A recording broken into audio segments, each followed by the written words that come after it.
Vamos a ser breve porque ya tenemos al doctor Moro desde Curitiba enlazado.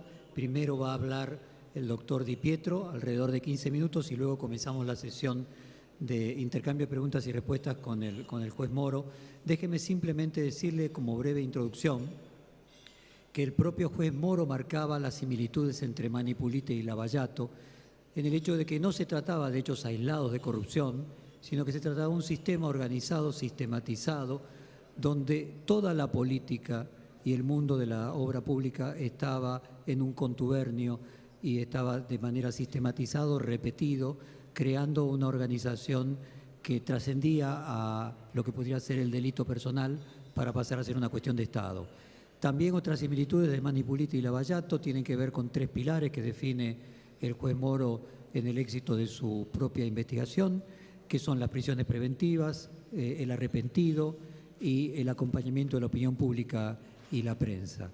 El doctor Moro estudió el caso de Manipulite y publicó un artículo en la principal revista jurídica de Brasil 10 años antes de comenzar el Lavallato, y se podría decir que en muchos sentidos el Lavallato tiene como inspiración el Manipulite, y que el doctor Di Pietro es de alguna manera un pater seraphicus del doctor Moro.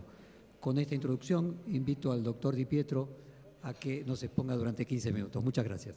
Pietro, para hacer esa exposición en 15 minutos.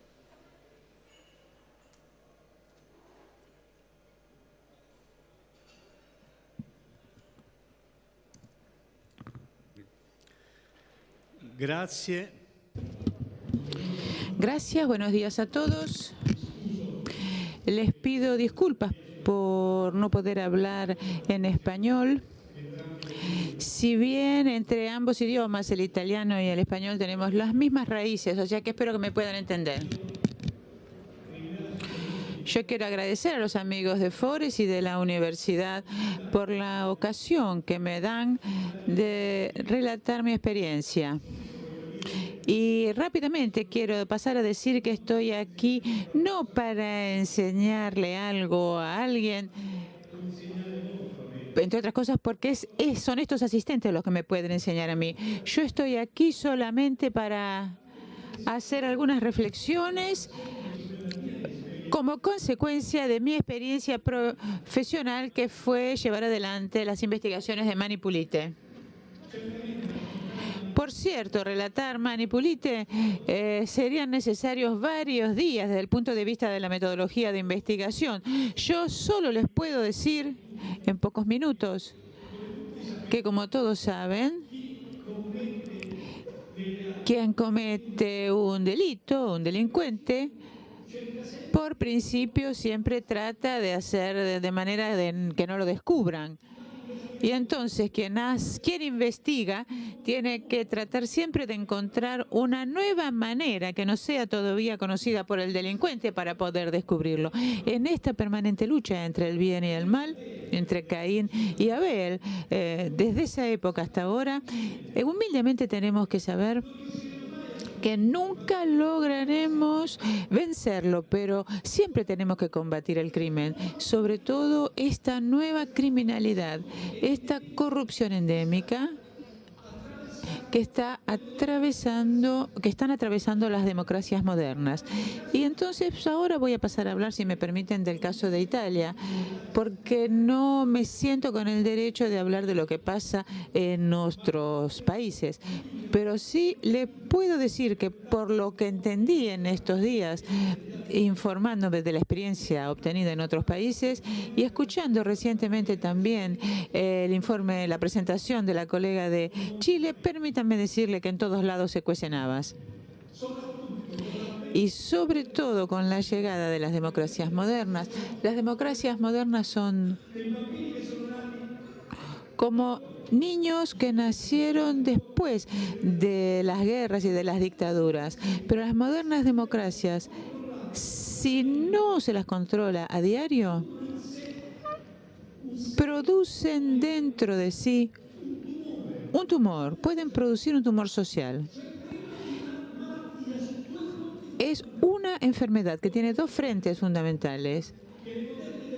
Ustedes saben que las modernas democracias se basan en algunos principios fundamentales. Por cierto, el respeto de los derechos humanos, pero también otros dos principios fundamentales que fundamentan a las democracias modernas. El principio de la elección de los propios representantes, o sea, la democracia representativa. En una democracia, quien nos representa tiene que ser elegido por nosotros de manera libre. Hay también una democracia económica, esta es la democracia moderna. Es decir, hay una competencia libre donde el menor con el menor precio puede ganar esa competencia. Yo, como consecuencia de las investigaciones de Manipulite, descubrí en mi país que este tumor social, estas dos células enfermas se habían extendido a tal manera en mi país que quien elegía a sus representantes no elegía libremente, sino que era una elección comprada, un voto comprado, un voto obligado, impuesto, un voto inducido, a veces incluso a través de la violencia con la mafia y a veces a través de la desinformación. Y le digo esto a todos los órganos de información: el verdadero juez de la democracia no es el juez. El magistrado, por definición, interviene cuando ya existe el delito, cuando el muerto ya murió.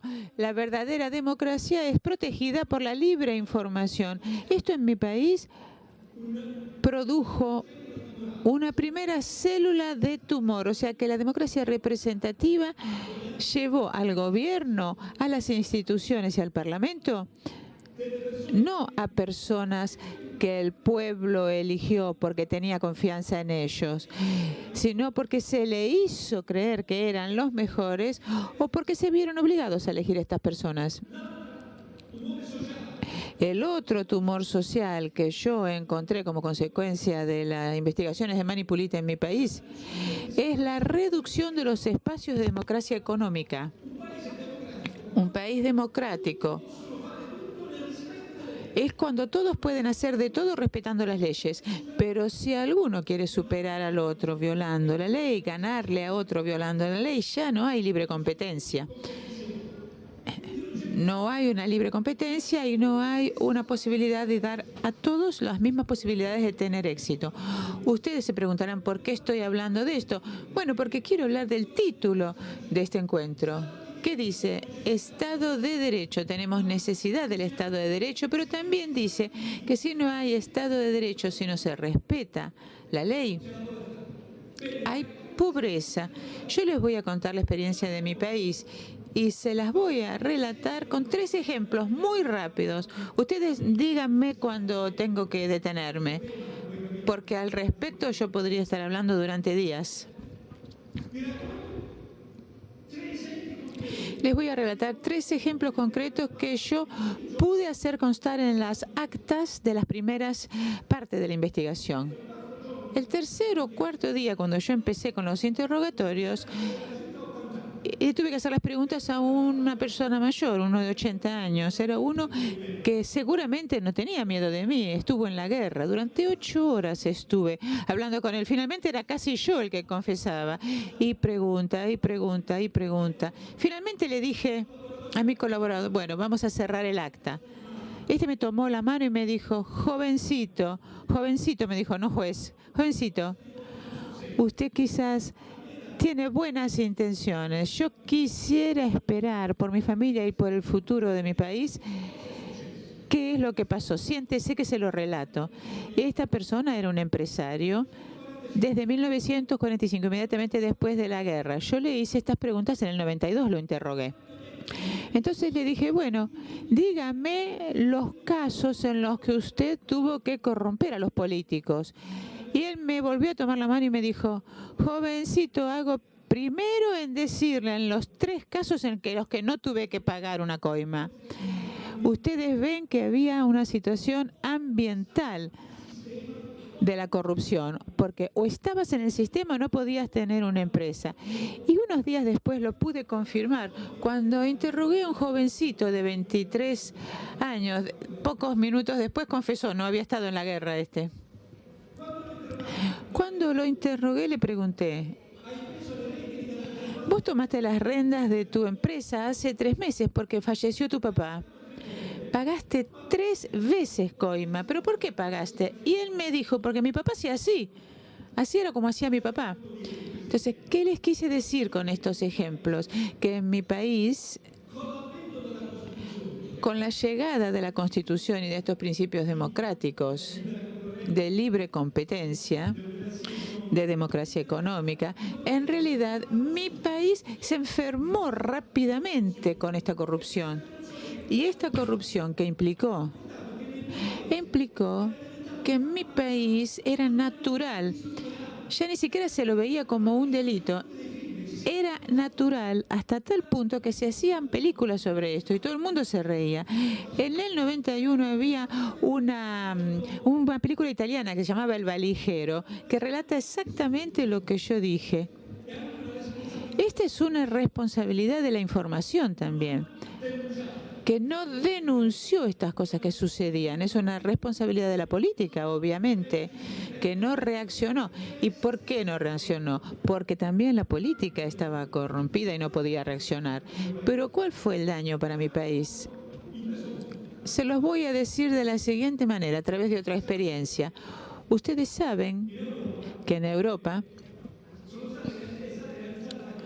se realizó el tren de alta velocidad, un sistema ferroviario nuevo que permite a altas velocidades, 300 kilómetros por hora, un traslado a través de las vías en el territorio. Se construyó una nueva red ferroviaria para alta velocidad.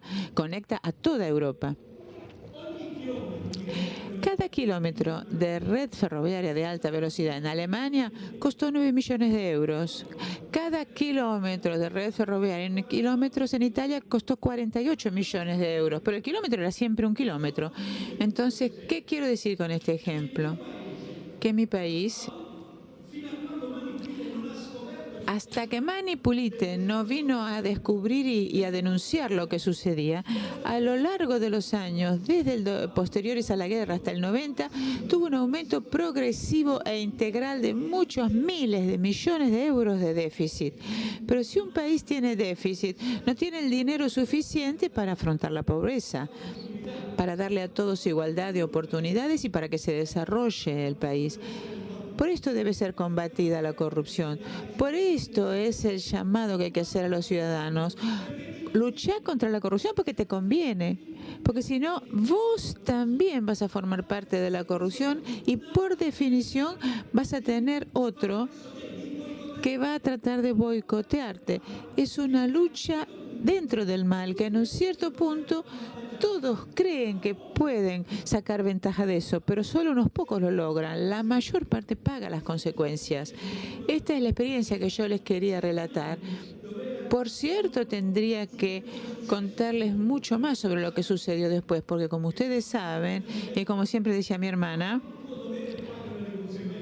vos hacés lo que tenés que hacer, pero esté dispuesto a pagar las consecuencias.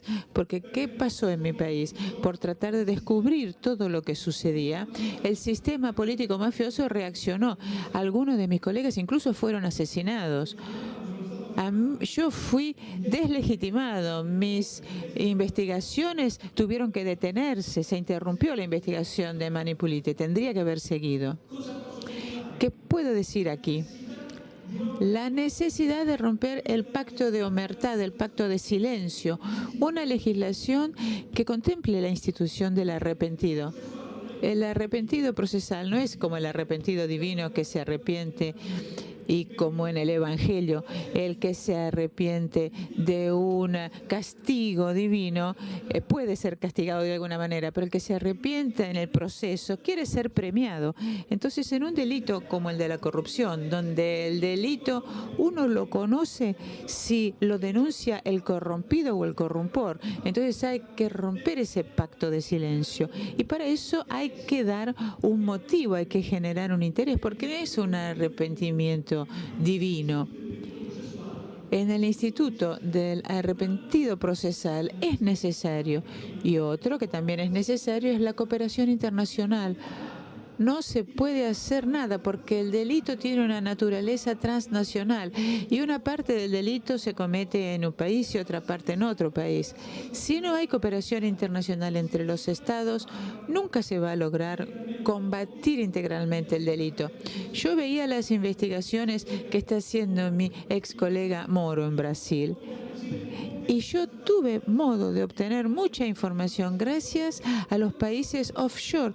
Cuando yo leí lo que estaba haciendo él, vi sociedades offshore que servían como cobertura para la corrupción en su país, eran las mismas sociedades que yo había descubierto. Entonces la otra necesidad es esta, es decir, que las democracias occidentales pongan un freno definitivo a los países offshore, porque digamos la verdad, hay mucha hipocresía al respecto. Se hacen las leyes dentro de los países, pero después se cubren los delitos en el exterior, en los países offshore. Un pequeño país hay dentro de la Unión Europea que se llama Liechtenstein, con capital Vaduz. Hay casi más bancos que ciudadanos. ¿Cómo se sostiene esta economía? Cuando yo hice la investigación de Manipulite, lo tengo que decir acá, incluso con sumo disgusto, porque tuve mucha colaboración de parte de países que utilizaban incluso un sistema de ocultamiento del dinero. Pero el país del cual obtuve menos colaboración, ¿saben cuál es? El Vaticano. Devo fermare. Me tengo que detener acá porque ustedes comprendan todo lo que hay para decirles, pero el mensaje es este. Nuevas técnicas de delito requieren nuevas técnicas investigativas, interceptación, escuchas, no a la prescripción, cooperación judicial, uniformidad de los procedimientos penales, el rol del arrepentido, la figura que en América están llevando adelante del agente provocador. Cada uno puede pensar en lo que significa esto. Sé que me tengo que detener acá, pero estoy a disposición de todos ustedes para relatarles mi historia, que fue una experiencia personal muy interesante.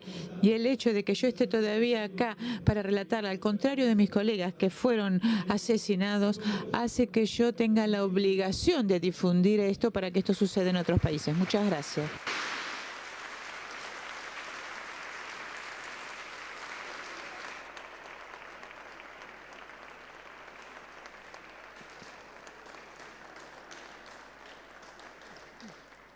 Muchas gracias, doctor Di Pietro. Creo que tenemos al doctor Moro en conexión en Curitiba. Buenos días, doctor. Bom dia, doutor. Bom dia, senhor Jorge Fontvecchi. Doctor Moro. Doctor Moro, cuando estuve entrevistándolo en Curitiba, usted marcaba que la inspiración que generó Manipulite, que luego usted escribió un artículo en el año 2004, 10 años antes de comenzar su investigación por el Lavallato, le asombraba que no se trataba de un caso o dos de corrupción, sino de que era un proceso sistémico de corrupción, donde se ve naturalizada una forma de financiar el sistema político. También marcó la importancia que tenían las prisiones preventivas, el acompañamiento de la prensa y la figura del arrepentido. Me gustaría que para la audiencia argentina que tenemos aquí, usted pueda profundizar esa idea inicialmente.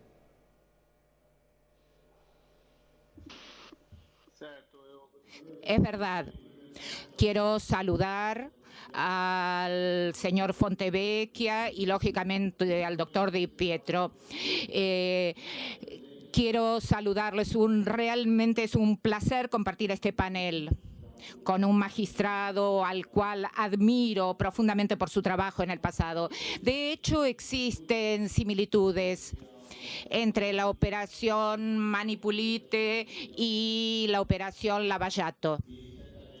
Y ciertamente el trabajo de los magistrados en la década del 90 fue un trabajo inspirador. En 2004 yo escribí, mucho antes de comenzar la operación Lavallato. Pero hay puntos similares. Sobre el Lavallato yo me limito a casos. Lava-Jato no es el único caso criminal. El Ministerio Público brasileño presenta casi muchas otras situaciones separadas, cerca de 60 acusaciones. Hoy hay 30 y tantos casos juzgados.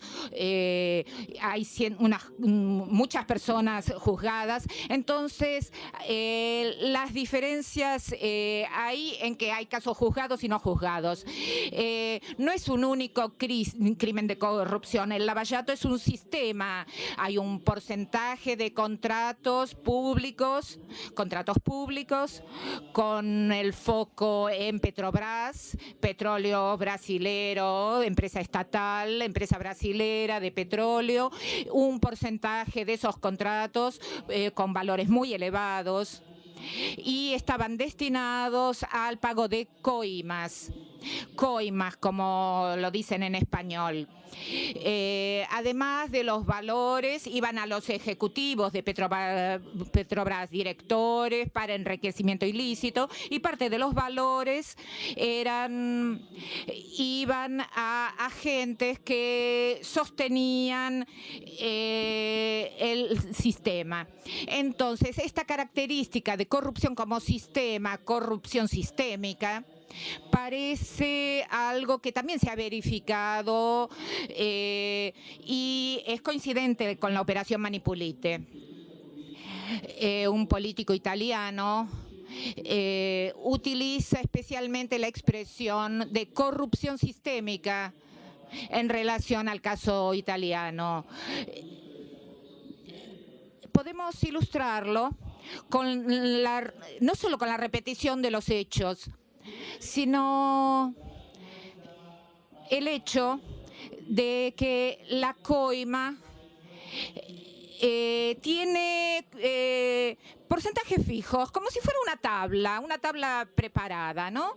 Entonces hay un 10% de propina, por ejemplo, y ese patrón se repite en todos los casos. En el sentido de la investigación también hay similitudes. La operación Manipulite, yo lo conozco.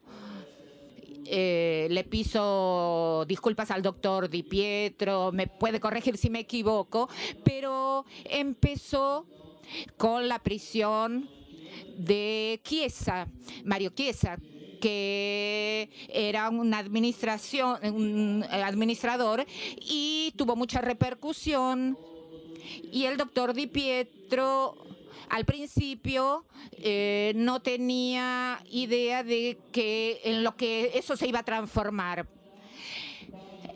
En la operación Lava-Jato empezó con una investigación muy limitada en relación a Petrobras, un director específico en realidad de Petrobras.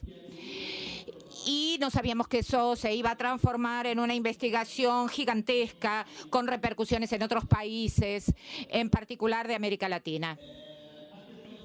La cuestión de la prisión preventiva también es una similitud.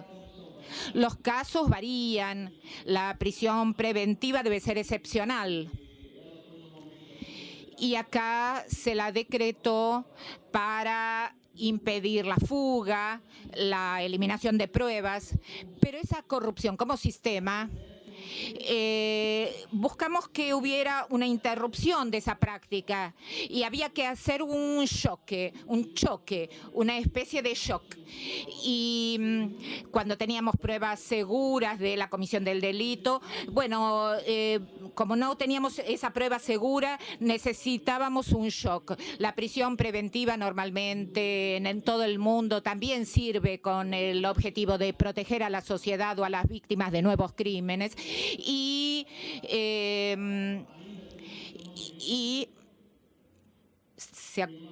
se corta la conexión. Y esas son las semejanzas con lo que ocurrió en la operación Manipulite. Y la otra perspectiva, también muy bien señalada por el doctor Di Pietro, es necesario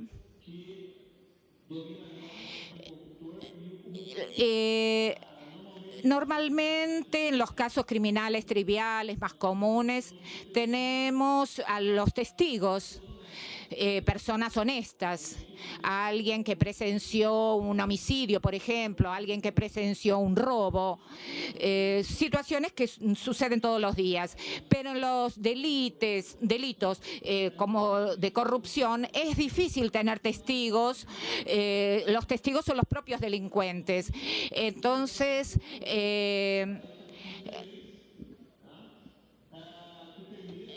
necesitamos leyes que permitan dar un premio a quien está decidido a colaborar para revelar el delito en el cual estuvo involucrado. Claro que esto tiene un precio, hay que hacerlo con cuidado, pero es importante para la investigación.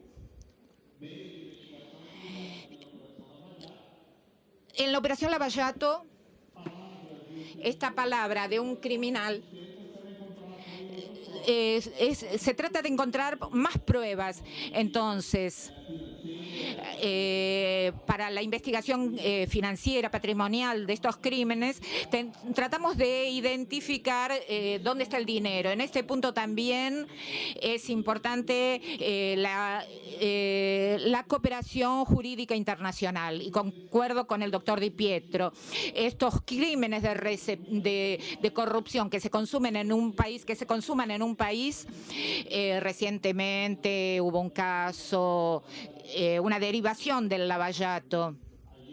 Un agente político que fue detenido y tenía 15 millones de reales, una suma. Ese es un caso juzgado, pero que no está en mis manos. Pero en cuanto a las situaciones comunes, los delincuentes ponen esos dineros en los paraísos fiscales a través del secreto bancario y en los países offshore. En la operación Lavallato, 4 directores de Petrobras que ya están condenados, todos los 4 tenían cuentas millonarias en países como Suiza, Mónaco, y lo pudimos descubrir gracias a la cooperación internacional. Y concuerdo con el doctor Di Pietro en que es importante esta cooperación internacional y que tiene que haber un debate más amplio internacionalmente sobre estos centros financieros y sobre las empresas offshore. Porque esto se descubre puntualmente en este tipo de investigaciones, en algunos procesos. Necesitamos tener causas probadas para quebrar el secreto bancario. Pero esto nos plantea ¿para qué sirven? ¿Para qué sirve si tienen un propósito que justifique la permanencia cuando nosotros sabemos que se utilizan con intenciones delictivas? Entonces, corresponde también un debate más profundo y pertinente sobre este tema. También, como similitud con la operación Manipulite, es sabido que a partir del año 94 en Italia hubo mucho ataque contra los magistrados y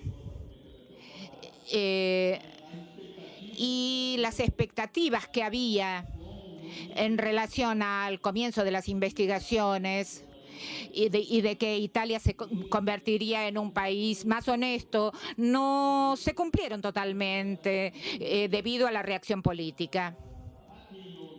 Acá en Brasil es difícil hablar sobre esto porque todavía es algo que está en marcha, pero para toda acción existe una reacción.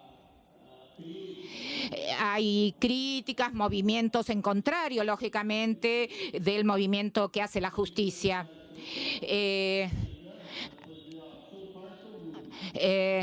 Hasta este momento, la justicia tiene, a pesar de los ataques muchas veces que me parecen injustos, pero ha logrado realizar su trabajo y ha hecho propuestas, ideas y ha hecho presentaciones legislativas, y eso no impidió el buen trabajo de la justicia, pero muchas veces se vio dificultado y algunas cosas no se pudieron concretar.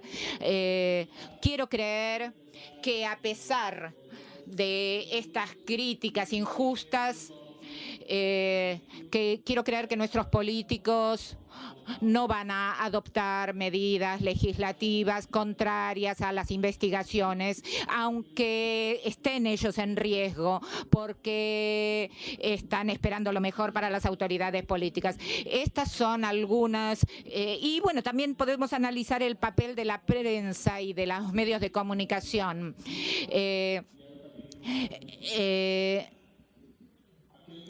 Lo que hay un cierto movimiento anticorrupción que no está solo en la justicia. En el caso de Curitiba hay más magistrados, inclusive en este momento, que están involucrados en temas de corrupción y lavado de dinero. Y esto llega a la opinión pública, llega a la sociedad civil, y hay un movimiento de repudio a la corrupción, y mostrando que esa corrupción compromete la calidad de nuestra democracia y el dinamismo de nuestra economía. Si ese movimiento corrupción domina la agenda política, todavía no, pero la sociedad civil está muy involucrada y eso es muy importante. Si bien todavía es una historia que no tiene un final. Tengo la expectativa, siempre tenemos que tener la expectativa de que lo mejor puede suceder y que los delitos de corrupción van a ser castigados en un futuro próximo. Estas son las ponderaciones, y renuevo mi admiración por la operación Manipulite, en la medida en que una mariposa puede generar una tempestad en las Américas, y realmente influyó de manera positiva en los trabajos realizados en Brasil relacionados con el Lava Jato. Muchas gracias por su atención.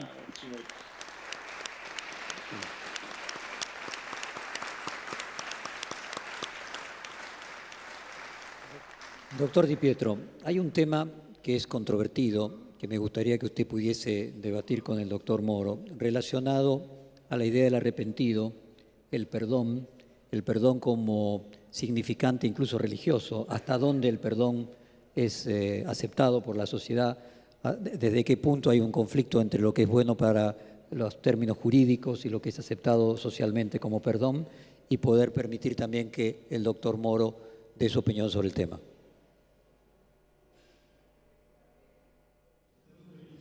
Voy a ser muy breve.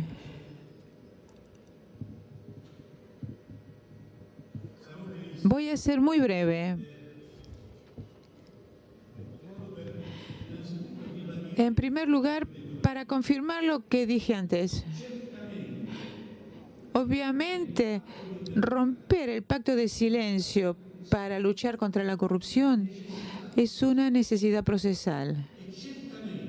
Y obviamente, romper ese pacto de silencio quiere decir que hay que convencer a alguna de las dos partes, o quien da o quien recibe dinero, hay que convencerlo de que lo denuncie, de que lo diga, porque el que participa en la corrupción no es, como decía Sergio, el doctor Moro, no puede funcionar como un testigo, como un tercero testigo. No es como un testigo que ve un accidente o que ve un asesinato y hay un vecino que lo ve. La corrupción, el que la ve es el que da el dinero o el que lo recibe. De otra manera, para tener algunos indicios, es ver a dónde va a parar el dinero, pero también ese es un delito. O sea, nadie habla como tercero respecto de estas situaciones. Entonces, a la sociedad hay que explicarle que hay que pagar un precio en términos de objetivos. El problema es cuál es el límite para este precio que hay que pagar. Es por esto necesario que esté previsto en el Código Penal la figura del arrepentido procesal. Pero insisto, el arrepentido procesal es lo opuesto del arrepentido divino. El arrepentido divino quiere la pena por el mal que hizo. Y entonces, ¿hasta qué punto todo tiene que estar previsto y con qué reglas y garantías? Esta es, en mi opinión, lo que hay que hacer. Hay que recurrir, sí, a la figura del arrepentido procesal, pero hay que establecer un límite. En mi opinión, yo soy de la idea que si uno cometió un delito, tiene que haber una sentencia que lo reconozca. No puede haber un perdón con respecto al delito que cometió. Puede haber una reducción de la pena. Puede haber una definición distinta que no sea necesariamente la cárcel.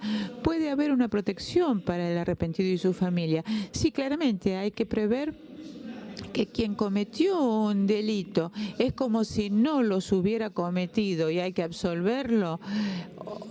A mí me parece que esto terminaría por hacer desaparecer el Estado de Derecho. Y una última cosa,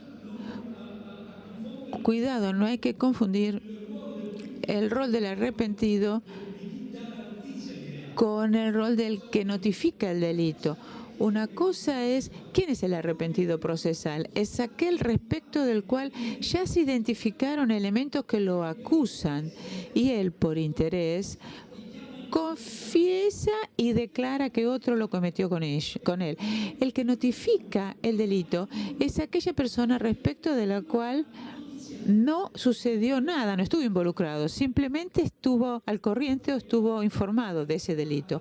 Creo que hay que hacer la diferencia. Por un lado, el que va y pone en conocimiento de la justicia la existencia del delito, hay que protegerlo. Puede ser, por ejemplo, el empresario que está obligado a pagar, que se lo presiona para que pague. Entonces, todas las investigaciones de Manipulite que yo hice se basaron en este juego procesal. Yo, al empresario, la investigación de Manipulite no es una investigación sobre la corrupción, sino que es una investigación sobre la falsificación de los balances. Yo, a vos que sos empresario, acabo de descubrirte que falsificaste tu balance y que hiciste una previsión de partidas que no existían. Explícame por qué lo hiciste. Esta idea de diferenciar el rol del corruptor respecto de la persona obligada en una situación en la que no puede hacer otra cosa más que pagar, y otra cosa es ser el que provoca la corrupción. Esta ruptura del pacto de silencio y la investigación de Manipulite se hizo a través de este sistema, o sea, imputar la falsedad de balance para ver si un empresario fue víctima o fue uno que participó en el delito. Como decía Sergio, una corrupción sistémica, de manera que finalmente, como dijo ese muchacho que les conté, él pagaba porque su papá siempre pagaba, pero acá hay que preguntarse cuál es el delito. Y esta es una discusión sociológica y filosófica y académica que las dejo a ustedes. Doctor Moro, su opinión respecto del alcance y los límites en el caso de los arrepentidos. Perfecto. Sí, cómo no. Es importante la utilización de un delito, de un delincuente contra los pares. Ese es un punto. Claro que hay que ver cómo hacerlo. Primero, todo lo que un delincuente dice, hay que corroborarlo con pruebas, hay que traer pruebas. El acuerdo con el delincuente trae una negociación. La Fiscalía en Brasil y en la Argentina y el criminal hacen una negociación y luego con el juez, claro. Hay que hacer estos acuerdos en la medida de lo posible.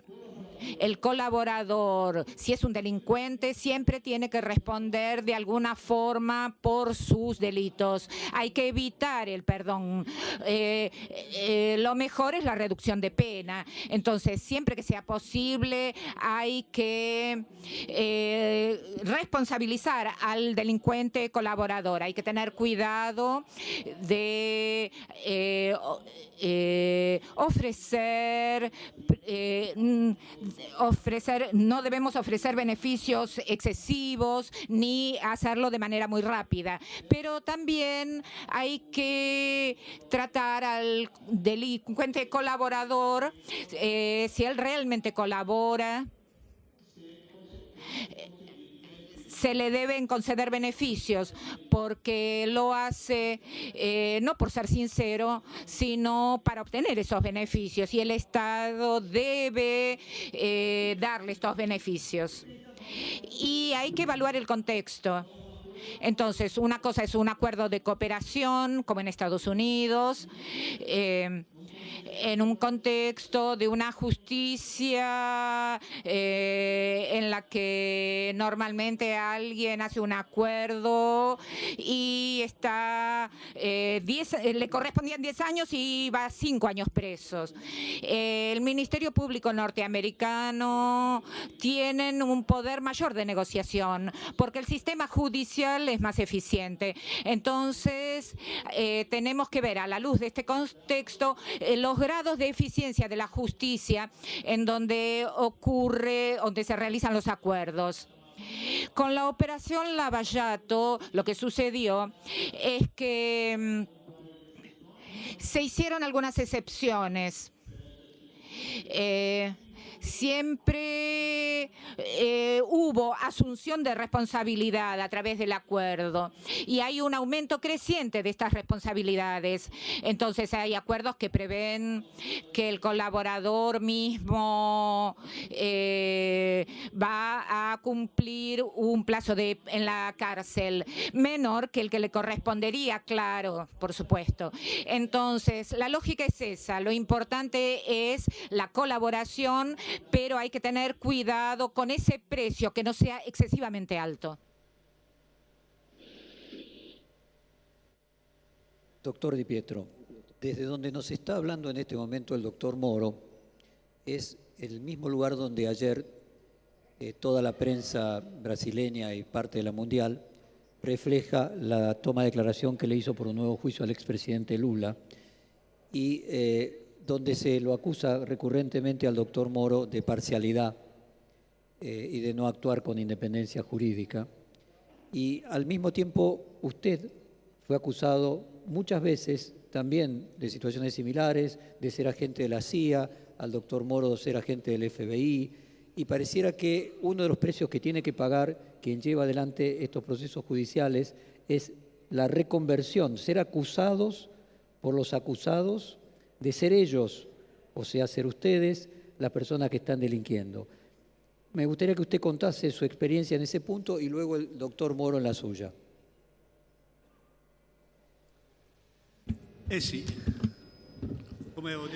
Sí, como les dije,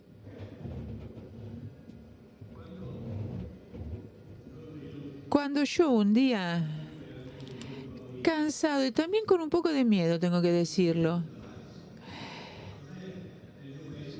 volví a mi pueblito, a mi pequeño pueblito, y me encontré con mi hermana. Y le pregunté a ella qué hacer. Me consulté con ella, ¿qué hago? ¿Dejo? Él me contestó, me cerró la puerta en la cara y me dijo, vos hacés lo que tenés que hacer y después pagá las consecuencias. Esa frase me fortaleció y yo también le dirijo esta frase a mi amigo Sergio. Lo sabíamos, desde el principio lo sabíamos, que nos iban a deslegitimar, y lo sabés bien que te van a deslegitimar, porque lamentablemente se creó un sistema tal que quien cumple con su deber es acusado de no hacerlo, justamente para confundir a la opinión pública. ¿Qué fue lo que pasó en Italia? En Italia, al principio, hubo una gran atención positiva de la opinión pública respecto de lo que estábamos haciendo las investigaciones. Esto nos dio mucha fuerza, porque el poder político se quedó quieto, no se pudo mover. Es más, tuvo que modificar algunas leyes para permitirnos seguir adelante con las investigaciones. Y una ley fundamental fue el artículo 68 de la Constitución italiana, que primero contemplaba que respecto de los parlamentarios, de los congresistas, no solo no se los podía investigar, siquiera no se los podía investigar, salvo que se contara con la autorización del Parlamento. Bueno, gracias, o sea que las investigaciones no se podían hacer nunca. Había inmunidad parlamentaria, pero la fuerza de la opinión pública llevó al Parlamento a modificar esta ley. La opinión pública entonces fue muy importante. Pero digamos la verdad, yo voy a ser muy breve, pero la opinión pública se hace una idea en base a la información que recibe. Entonces, el verdadero árbitro de la democracia no es tanto la magistratura o los jueces o fiscales, porque intervienen una vez que el delito se produjo. Es como el enterrador, el magistrado, que interviene cuando la persona ya se murió. Es como el sepulturero, o sea, el delito ya existió y ahí interviene el juez. El verdadero árbitro que garantiza la democracia es la existencia de información. En nuestro país, ¿cuál fue la delicadeza? Que cuando más información privada, el que más manejaba la información privada se metió en política. Cuando decidió meterse en política, hizo hacer las leyes que le convenían para que ya no fuera delito lo que antes lo era. Y mi investigación se basaba en el descubrimiento de la falsificación de balances. Y lo primero que hizo fue eliminar la falsificación del balance como delito. Esto hizo la nueva política. Mis investigaciones se diferenciaban entre violencia en el delito, concurrencia en el delito, pero se eliminó el delito. ¿Qué quiero decir con esto? Quiero decir que la deslegitimación es uno de los medios típicos para detener la actividad de los magistrados. Pero habiendo dicho esto, hay una sola manera de que esto no se detenga, y es que la opinión pública sea informada diariamente de manera independiente. Esto no pasó en mi país y tampoco se verifica, yo diría, en las democracias modernas, que todavía están en una fase muy delicada. Las democracias modernas, donde realmente todos son, uno es independiente del otro, todavía no existen. En los Estados Unidos, decía Sergio, están más avanzados. Sí, en los Estados Unidos también está prevista la figura del agente provocador, pero aún ahora tienen que dar muchos pasos adelante, incluso a nivel mundial. No quiero arriesgarme de que me hagan una causa. Todos dicen que este país es democrático, aquel país tiene más fuerte a América, Estados Unidos. Yo considero que actualmente el país más fuerte es el que no se vende, que es Google. Doctor Moro.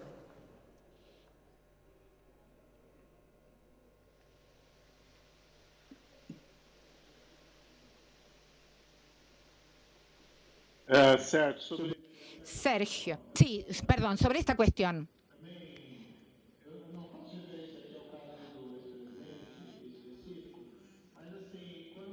Cuando hay casos criminales que involucran a autoridades públicas, especialmente autoridades políticas, el reconocimiento y las condenas termina teniendo consecuencias políticas de manera inevitable. Eso sucede fuera de la Corte de Justicia, es una consecuencia natural, es la condena criminal de un político. El juez tiene que hacer su trabajo, ignorar estas cuestiones. Lo que sucede en esta investigación es que las investigaciones se rigen por hechos y pruebas. En el caso de la operación Lava-Jato, la empresa estatal brasileña Petrobras estaba dominada por autoridades políticas de algunos partidos políticos. Entonces, la investigación sigue en la línea de corrupción de esos casos, corrupción que involucra a las autoridades políticas especialmente. Y debido a eso, muchas veces salen afirmaciones equivocadas e injustas y una especie de selectividad partidaria. pero en los casos concretos nosotros encontramos políticos condenados por haber recibido dinero de corrupción, por haber recibido coimas, y no por sus opiniones públicas y no por su acción partidaria. El expresidente de la Cámara de Diputados brasileño fue condenado y está preso. Era tenido como el malo del Partido de los Trabajadores. Es una lástima esas acusaciones, muchas veces incomodan, molestan. ¿Qué podemos hacer en relación a eso? Yo creo que es importante que la Corte de Justicia actúe con la máxima transparencia, que vea el público todo el trabajo que se realiza, que se hagan públicas las pruebas. Entonces, la sociedad civil, la opinión pública puede seguir los procesos y pueden ellos mismos evaluar qué es lo que está haciendo la justicia y puede llegar a sus propias conclusiones sobre si el trabajo está correcto o incorrecto, porque en los procesos que involucran delitos por autoridades públicas, involucran no solamente el juicio del propio delito, sino en cierta forma un juicio de la propia justicia, del propio sistema de justicia. Y la verdad es que hace falta transparencia y que la opinión pública estén en condiciones de acceder a toda la información para poder hacer su propia evaluación. La impresión que yo tengo es que en Brasil, a pesar de que nunca haya una voz única sobre estos temas, yo creo que la opinión pública mayoritaria, la prensa mayoritariamente, y cuando digo mayoritaria estoy diciendo un número importante, es favorable a la continuidad de nuestros trabajos y a las investigaciones. Entonces, por ahora no tenemos ese problema, pero sí pueden existir críticas puntuales que a veces tienen cierta resonancia en relación a nuestros trabajos. A veces hay noticias absurdas, como señalar al magistrado como un agente internacional de la CIA, del FBI. Son cosas ridículas que no vale la pena ni siquiera responder. No tiene el menor sentido. Doctor Di Pietro, usted marcaba que la justicia llega a posteriori y que la verdadera democracia requiere una profilaxis que evite o que reduzca las posibilidades y no cree las condiciones de posibilidad para que la corrupción por lo menos sea sistémica. Esa vacuna es la opinión pública, si le entiendo bien. Y la profilaxis entonces tendría que venir por los medios de comunicación. Y luego lo mismo le pregunto al doctor Moro. Certo, in una democrazia vi è la necessità di un sistema di informazione indipendente, di un sistema di informazione che chi la detiene non abbia altri interessi che non a quello di informare. En una democracia que tiene deficitario sistema de información, seguramente puede haber otros intereses que tiene que ver con el aspecto de empresario del sistema de información. Yo quiero agregar a lo que dijo Sergio, que comparto totalmente,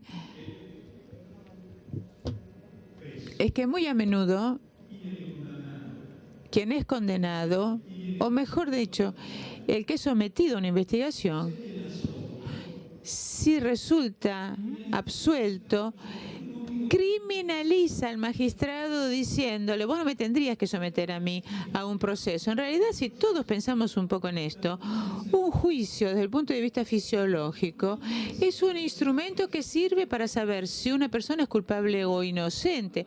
O sea que aun cuando al final la persona sea absuelta, no hay que echarle la culpa al magistrado, porque para saber si uno es culpable o inocente, las investigaciones hay que hacerlas, porque si no, ¿cómo haces para saberlo? En cambio, muchas veces cuando al final de una investigación una persona es absuelta, se termina criminalizando a la magistratura y utilizarla como si los criminales fueran los magistrados. vamos a hacer un ejemplo. En Italia me pasó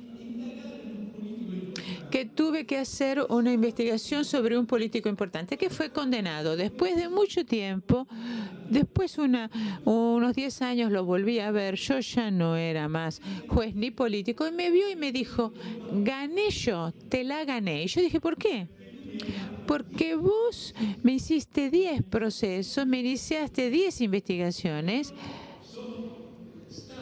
pero a mí me absolvieron 7 veces y solo en 3 de las causas me condenaron. Y yo le dije, bueno, menos mal que no te procesaron por homicidio, porque si no estarías contento porque mataste solamente a 3.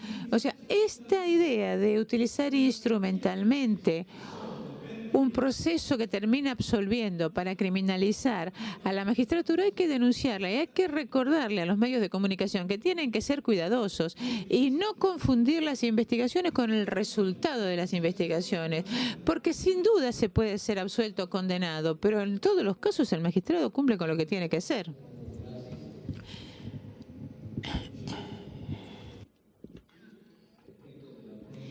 Profilaxis y vacuna de la opinión pública para que no se repita la corrupción. Ripeto, è necessario. Repito, es necesario que los medios de comunicación informen permanente y correctamente, pero mientras pero lo pueden hacer en la medida en que sean independientes de los demás poderes. ¿Qué sucede en los otros países? No lo sé, no quiero meterme en ese tema, pero yo sé que en mi país había y todavía hay una propiedad, el propietario de la información privada no se dedica solamente a la información, sino que lo utilizan para hacer otras actividades. No hay acá seguridad de que la información que se difunda sea cierta. Esto no es una profilaxis, esto es un cáncer. Doctor Moro.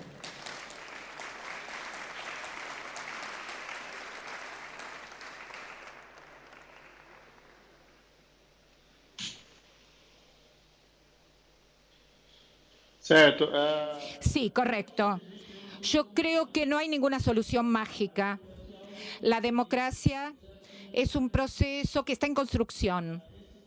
Estos procesos criminales que involucran crímenes de corrupción realizados por las autoridades públicas o políticas forman parte de este proceso de fortalecimiento de la democracia, en el sentido de que la corrupción va a existir en mayor o menor grado, pero compromete la calidad de la democracia y se debe eliminar la impunidad. Eso es importante, ese es un logro, una conquista. Hay que volver al rule of law, el gobierno de las leyes. Entonces, ¿qué es la democracia?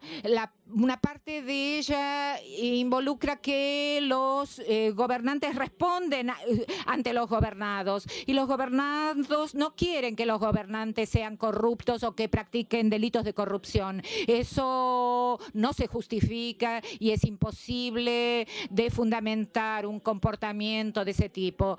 Y están las elecciones, tenemos la libre información, hoy tenemos empresarios, y sabemos que en las redes sociales hay una actividad muy intensa de los medios de comunicación. Entonces, lo que hay que hacer, en mi opinión, es fortalecer la democracia en varios niveles. Hay que hacerlo en varias dimensiones. Hay que buscar gobernantes más honestos. Honestamente, cotidianamente los gobernados deben exigir a sus representantes elegidos que sean compatibles con el repudio a la corrupción. Claro que no estamos diciendo que se trate de políticas de derecha o izquierda. Esto es otra cuestión. La cuestión de la corrupción no es negociable, no podemos aceptarlo de ninguna manera. Y y la libertad de la información, profundizar en esto, tener cuidado con este fenómeno, con el fenómeno de los medios de comunicación que pueden tener un efecto deleterio, pero el hecho es que no hay una solución mágica. Tenemos que alejarnos de esa ilusión de que estos problemas de la corrupción se resuelven rápidamente o con una magia. Se trata de profundizar la democracia. Y la cuestión del proceso judicial, en el fondo, es importante porque tiene un rol limitado. Se ocupa de ese fenómeno patológico que son los delitos que se han descubierto y en donde se pueden encontrar pruebas en los procesos judiciales. Pero hay que exigirle a los políticos leyes para disminuir esta situación, para reducirla. No creo que se resuelva solamente con más procesos judiciales. Estamos a 5 minutos de cumplir la hora y queremos ser puntuales. Queremos darle 2 minutos a cada uno para que hagan una reflexión final. Primero, doctor Di Pietro.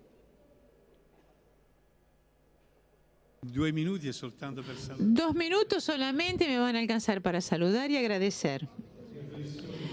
Las reflexiones, bueno, possono essere 3 o 4, ok. Para las reflexiones tiene que hacerlas cotidianamente cada uno de nosotros.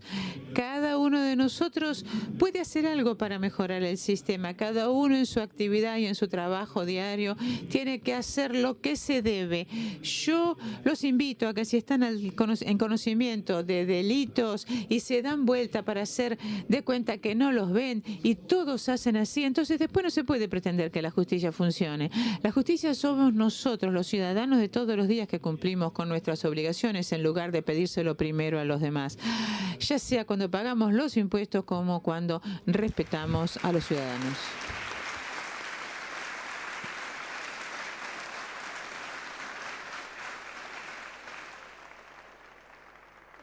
Doctor Moro, su reflexión final. Muito brevemente também gostaria de agradecer a sua... Quiero agradecer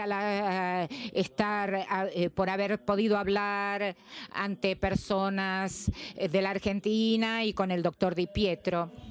Creo que es importante que la sociedad está atenta. Acá en América Latina hemos tenido problemas y tenemos problemas muy comunes relacionados con la corrupción. No es una cuestión solo brasileña. Y este debate tiene mucha importancia. Tenemos que trabajar para tener un funcionamiento más transparente. Y tenemos que recordar que aunque estos casos de corrupción nos den vergüenza, y es verdad eso, no hay nada de malo en aplicar la ley.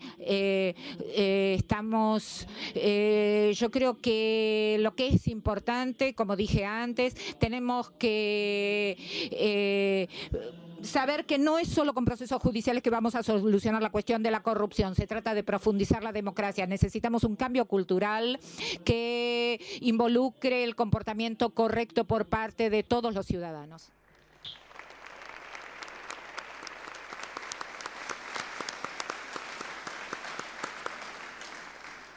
Doctor Moro, muchas gracias. Lo liberamos y que siga su tarea importante allí en Brasil.